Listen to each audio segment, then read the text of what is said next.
તો સુરત જિલ્લાના માંડવીમાં પાણીની ટાંકી પડવાની ઘટનાને લઈને સુરત ગ્રામ્ય પોલીસ એક્શન મોડમાં આવી છે।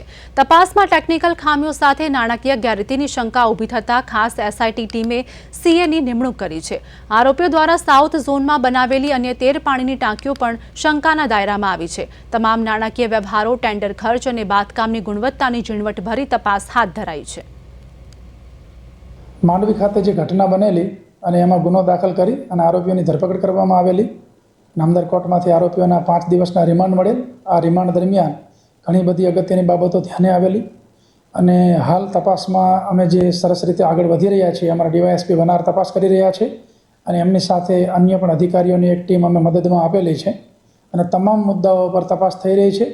એમાં ખાસ કરીને એમની જે ટેન્ડર પ્રક્રિયા છે, એ સિવાય જે ટેકનિકલ બાબતો છે સૌથી અગત્યની, તો એમની વિજિલન્સ વિભાગની ટીમ અને એસવીએનઆઈટી ટીમ જે છે, તો એસવીએનઆઈટીની ટીમ અને વિજિલન્સ વિભાગની ટીમ દ્વારા અલગ અલગ પ્રકારના સેમ્પલ્સ લેવામાં આવેલા છે।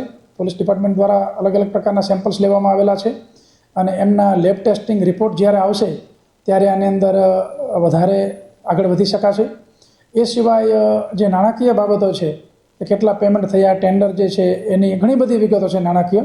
તો નાણાકીય વિગતો માટે એના એક્સપર્ટ તરીકે ચાર્ટર્ડ એકાઉન્ટન્ટને લેવામાં આવ્યા છે તપાસમાં અને ચાર્ટર્ડ એકાઉન્ટન્ટ જે છે એ અમને તપાસમાં મદદ કરશે અને ઘણા બધા પુરાવા મેળવી આપશે, એ અમને વિશ્વાસ છે।